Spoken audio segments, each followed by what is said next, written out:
forces vives de l'Église évangélique luthérienne du Cameroun, à savoir les membres du conseil synodal, les évêques régionaux, le corps enseignant de l'ILTM, les membres de la commission de constitution et de convention et 3 délégués par région ecclésiastique se sont donné rendez-vous du 28 au 29 avril 2023 en Gaoundéré pour faire le toilettage des tests statutaires dont le projet de loi sera présenté au prochain synode général à Tibati.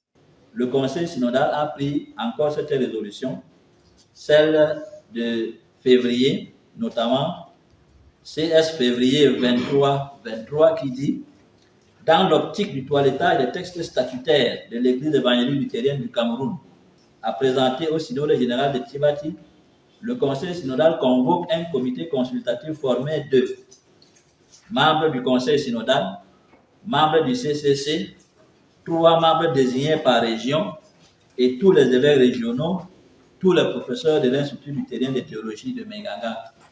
La consultation se tiendra à Gaoundéré du 28 au 29 avril 2023. C'est donc en exécution de cette résolution que nous nous trouvons ici ce matin.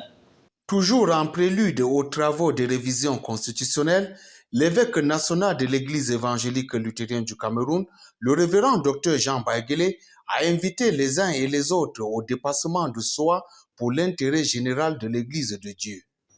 Mais j'invite particulièrement chacun de nous à éviter, n'est-ce pas, de laisser entrevoir nos sentiments ou notre volonté personnelle. Travaillons pour le bien de l'Église. Faut-il le mentionner, les membres de la commission de constitution et de convention sous la présidence du docteur Hassana ont effectué un travail laborieux des propositions des amendements et qui a fait l'objet de débats en plénière et en atelier.